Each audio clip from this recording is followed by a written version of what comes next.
هاي شيرين. ها. معانا النهارده يا جماعه استاذه شيرين شوكت من كيو. هنتكلم معاها النهارده عن مشروعات الشركه اللي بقت موجوده في مصر في كل حته. احنا كلنا طبعا بنعدي على البحر وبنشوف المشروع الجميل جدا اللي على البحر اللي هو كيو سان ستيفانو، كل الاسكندرانيه بيشوفوه. فانا حبيت ان انا اعرف ايه هي مشروعات الشركه تاني غير كيو سان ستيفانو، لان انا حبيت اخد فيه بس لقيته كله سولد اوت، فعرفت بقى ايه ان لا الموضوع كبير. الدنيا شغاله والموضوع كبير. ده حقيقي. فقولي لنا بقى استاذه شيرين. احنا شركه كيو ديفلوبمنت ستارت اب كومباني، ما بقالناش اكتر من سنه ونص في السوق. اول ظهور لينا كان في شهر 7 2023.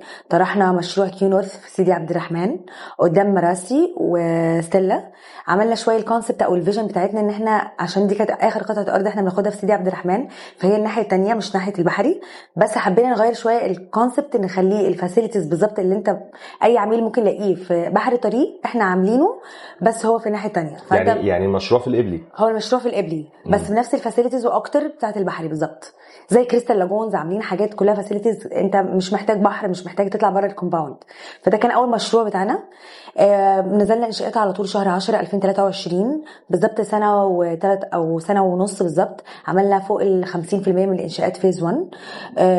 بنتوقع ان احنا في حاجات هتبقى اوبريتد من اول السنه اللي جايه، واوريدي في حاجات دلوقتي اوبريتد تمام، وان شاء الله الاستلام بتاعها من خلال 2 ل 3.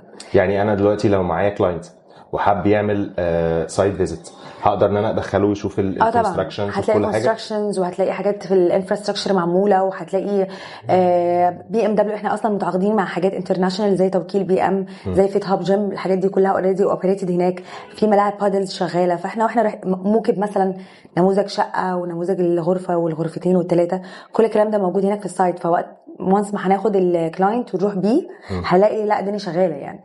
انا في نقطه سمعتها برضك مهمه جدا، يعني انا سمعت ان انتوا بتسلموا تشطيب كامل وبالفرش. ده حقيقي، احنا بنسلم. بص، عشان احنا شركه ان هاوس عباره الكيو ديفلوبمنت، تحتيها مجموعه شركات كيو، منها شركه للانشاءات اسمها جميره، هي اللي بتعمل انشاءات المشروع بتاعنا ومشاريع بره زي ماونتن فيو، زي اعمار.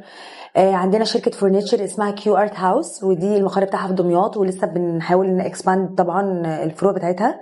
وعندنا شركات تانية زي اسيتس وايجي كابيتال وهوسبيتاليتي. تمام. فعشان احنا فروم سكراتش، احنا المسؤولين عن كل حاجه، فعشان كده انشاءاتنا سريعه جدا. اول ما خدنا الارض نزلنا بدانا انشاءات. حبينا برضو نعمل حاجه تانية مختلفه، ان احنا نسلم الحاجه فولي فرنتشرد وفولي فينيشد. فكل النماذج اللي بنسلمها تشطيب الترا لوكس والفرش فندقي. تمام. وسبب من الاسباب ان احنا برضو فرشنا، يعني الكونسبت بتاعنا برضو ان احنا متعاقدين مع فندق نوفوتيل، ده تحت شركه اكر. تمام. دي شركه عالميه في تحتها مجموعه شركات 5 ستارز، فاحنا تعاقدنا مع نوفوتيل. ده فندق قوي جدا اصلا ومعروف، اول يعني مره في الساحل عامه، واول مره في سيدي عبد الرحمن ينزل. فالفندق ده مسؤول عن الاداره الفندقيه جوه الفندق نفسه، واداره الرنتنج للمشروع كامل. فعشان ما يبقاش فيه نموذج شقه مختلف عن التاني، فكله يبقى نفس كله بالانسد. فاحنا عملنا فولي فرنتشر لليونتس كلها. يعني انا كمستثمر دلوقتي لو اشتريت وحدات داخل المشروع، اقدر اخلي الفندق نوفوتيل هو اللي يأجرهم وهو اللي يشغلهم لي ويأجرهم لي بالظبط، بناء على البوليسي بتاعت الاوتيل. في اتفاقيه الريتيرن اون انفستمنت ROI، بتظبطوا مع بعض ان هم انت عايز تأجر الوحدات دي ازاي، انوالي، كوارترلي، سامي. فهي بتبقى اتفاقيه ما بينك وما بين نوفوتيل. ده بند في العقد مكتوب في الكونتراكت ان هم اللي مسؤولين عن اداره التأجير. يعني في بروجكتس كتيره قوي دلوقتي في الساحل، لما بيجي كلاينت يقول لك انا عايز اجر عندكم مكتب للتأجير او الاداره التأجير، فمعظم البروجكتس لا، فاحنا متميزين شويه في الحته دي. وفندق نوفوتيل طبعا يعني 5 ستارز، فبيأد فاليو للمكان، وبينقي الكوميونتي برضو الكلاينتس اللي هيجوا يأجروه. فده بيختلف عن باقي البروجكتس. حلو دي جدا. حاجه ادد فاليو جدا جدا. طب بالنسبه مثلا للوحدات اللي داخل المشروع نفسها، تمام. يعني متوفر شاليهات وفيلل ولا شاليهات بس؟ احنا عندنا البيلدينجز اصلا، المشروع بتاعنا افقي G+1، وده برضو بيتميز شويه عن G+1 ارض. يعني حضرتك بتاخد اليونت يا اما ارض بجاردن يا اما اول بروف. فده كل اليونتس، فده لذيذ جدا. الكاباسيتي في المشروع كده قليله جدا. بص نسبه البناء ما بتتعداش 16%، يعني يعني عندنا حوالي مثلا من 18 ل 20 كلاستر، وكل اليونتس ووتر فيتشرز قدامها لاندسكيبس وحمامات سباحه فوق ال 21 حمام سباحه. وعندنا كريستال لاجون، احنا متعاقدين مع شركه كريستال لاجون الامريكيه، ودي واخده براءه اختراع في الميه بتاعتها زي يعني المالديفز بالظبط. اللاجون كلها سويمابل، العميل مش محتاج ان هو يروح البحر اصلا؟ لا خالص، هي رمليه ساندي لاجونز، وفي 2 ايلاندز جوه، ميني اكوا بارك وميني فود اند بافريج ريستوران، دي جوه الكريستال لاجونز. فالعميل مش محتاج يطلع بره اصلا الكومباوند بتاعه خالص. تمام. احنا البيلدينجز عندنا G+1، تمام، بتبدا معانا من اول روم ل 3 رومز، وعندنا الفيلاز هي توين هاوس بس، ده النموذج بتاعنا، وده اللي هي الحوالين الكريستال لاجون، ومتباع نصه عايزه اقول لك. الحمد لله. بالظبط. طيب تدينا مثلا كده نبذه بسيطه عن الاسعار الحاجات المتوفره هناك، لان انا عارف ان المشروع يعني اغلبه اتباع، فالحاجات المتوفره دلوقتي سواء في الفيلل او في الشاليهات ممكن نستارت مثلا من كام، والبيمنت على كام سنه؟ احنا هقول لحضرتك حاجه طبعا، عشان على حسب، في حاجات بتتباع بسرعه وفي حاجات بتبقى فيها افيلابيلتي شويه، فالبيمنت بلان عندنا بتختلف من نموذج للتاني. فاحنا بنبدا من 55 متر، دي بتبقى غرفه وريسبشن وتويلت وامريكان كيتشن طبعا فولي فرنتشرد كلها. بتبدا معايا سعرها من 4 مليون و700، ده لو كانت بروف، او 4 مليون و900 لو كانت بجاردن. يعني كده العميل بياخد يا وحده بجاردن يا بروف بالظبط، على حسب المتاح وعلى حسب اللوكيشن. تمام. فاحنا ستارتنج برايس عندنا او التيكت برايس عندنا بيبدا من 4 مليون 700. البيمنت بلان عندنا بتبدا من 10%. 10% مقدم، 10% بتبدا من ماكسيمم ل 15%. التقسيط بيوصل معانا لحد 10 سنين. حلو جدا. 10 سنين يعني من 7 سنين ل 10 سنين، على حسب على حسب بقى اليونت نفسها اللي هو مختارها. بالظبط، على حسب عدد على حسب المساحه. اكتر حاجه عجباني عن المشروع هي اللوكيشن بتاعه، ان هو قصاد مراسي على طول. بص خليني اقول لك حاجه سريعه كده، انه توكيل BMW مثلا ما كانش هيفتح او هيوبريت عندنا في المشروع لو هو عارف ان هو في برايم او في جولدن سكوير، لان هو هيفت كوميونتي. لازم الكوميونتي يبقى قادر ان هو يبقى يفتح اللوكيشن بتاعه هناك، فاهمني؟ فسيدي عبد الرحمن ستظل صفوه المجتمع هناك، صح. سواء مراسي، ستيلا، سي شيل، بيانكي، الحاجات دي كلها من قديم الازل، مش اي حد. وسعر التيكت برايس بتاعت البحري اصلا غاليه جدا في سيدي عبد الرحمن، فهو جولدن سكوير بصراحه. يعني اللوكيشن بتاعنا انا لذيذ. هو راس الحكمه هو حاليا الناس كلها بتدور عليه، بس قدامه فتره زمنيه كبيره على ما فعلا يكون راس الحكمه حي وقوي لونج تيرم انفستمنت شويه. لو راس الحكمه هي جايه طبعا، الساحل كله حلو طبعا، بس سيدي عبد الرحمن هو صفوه المجتمع، الهاي كوميونتي بصراحه. بالظبط، هو الجولدن سكوير بتاع الساحل الشمالي كله حاليا. ده حقيقة. فده حلو جدا من شركة كيو ان هي عاملة المشروع بتاعها في لوكيشن حلو جدا جدا جدا زي اللوكيشن ده.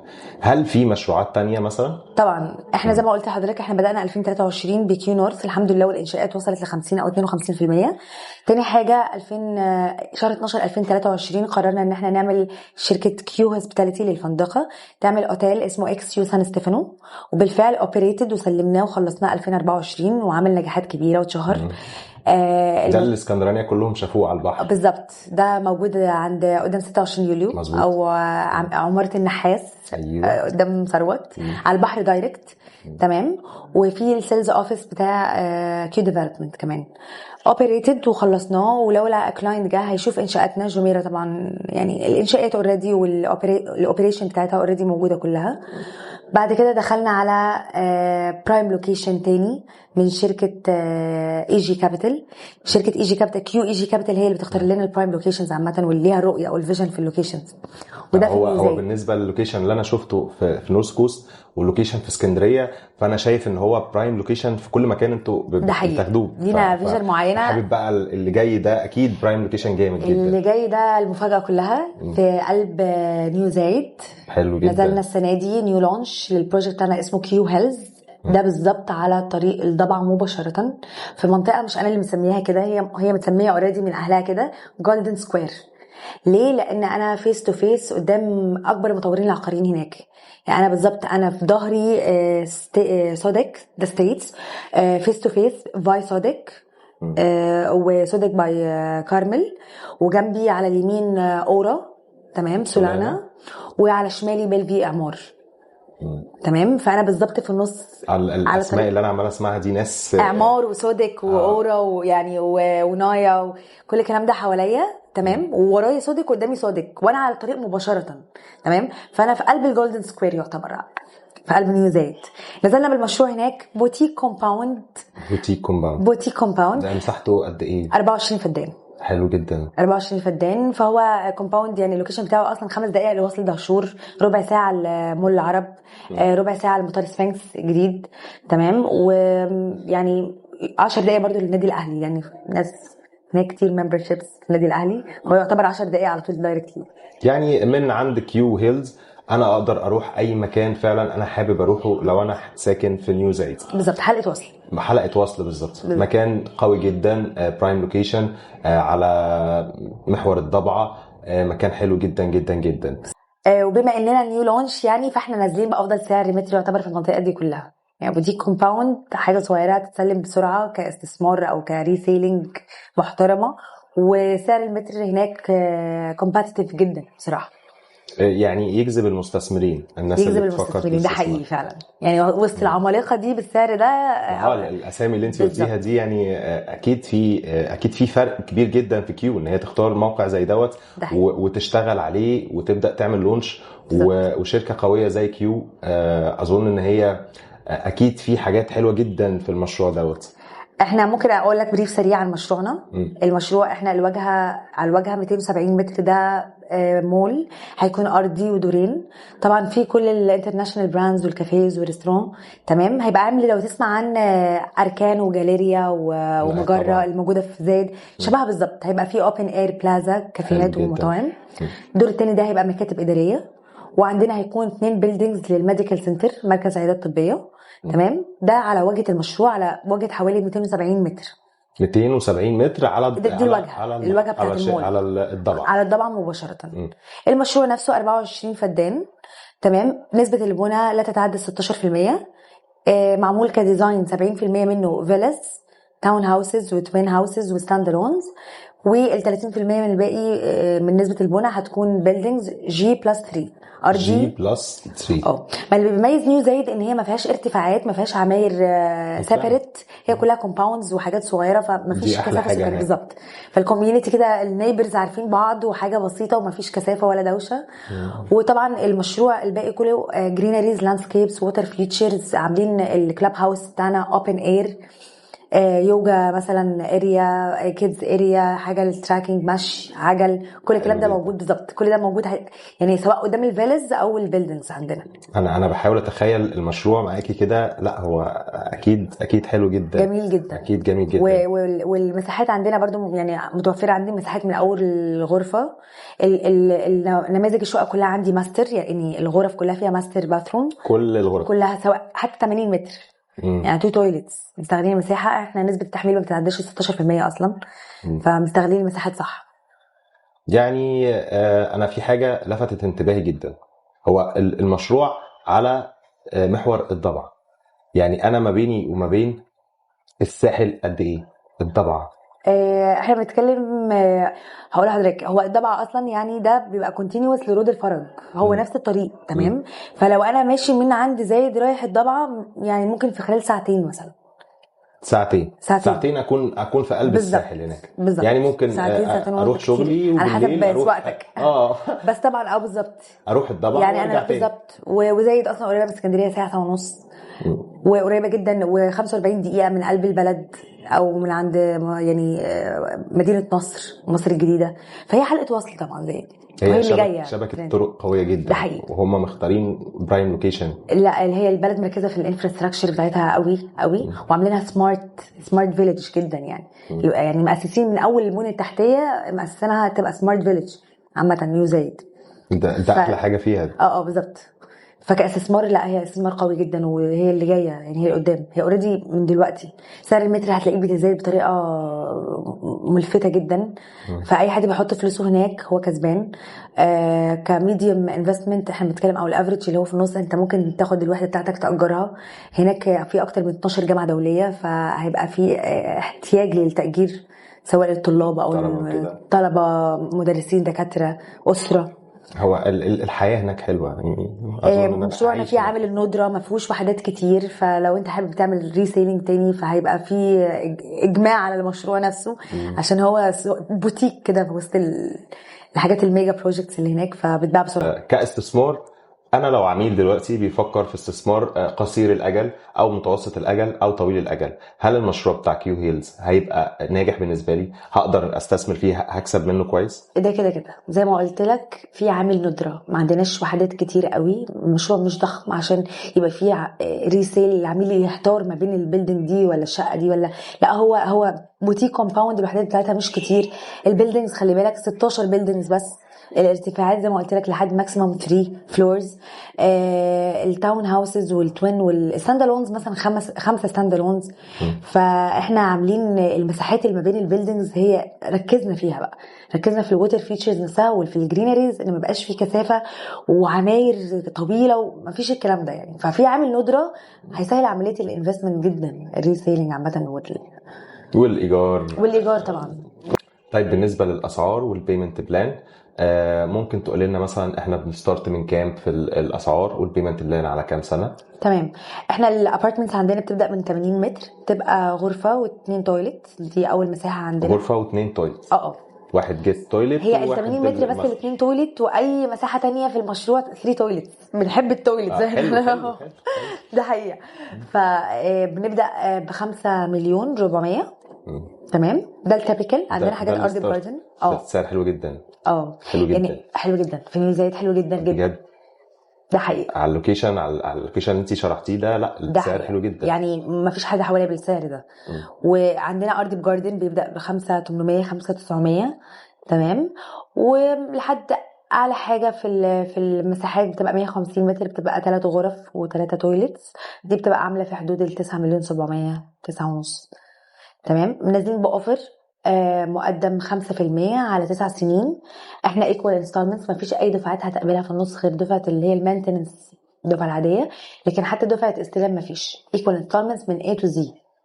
طب انا عندي سؤال بس، هو بالنسبه للاسعار دي، انتوا كده اكيد بتسلموا مش متشطب صح؟ لا احنا بنسلم حاجه اسمها فليكسي فينش، بس مش في الفيلاز. الفيلاز برضو احنا بنبدا بالتاون هاوسز، دي بتبقى في افريج ال 200 متر.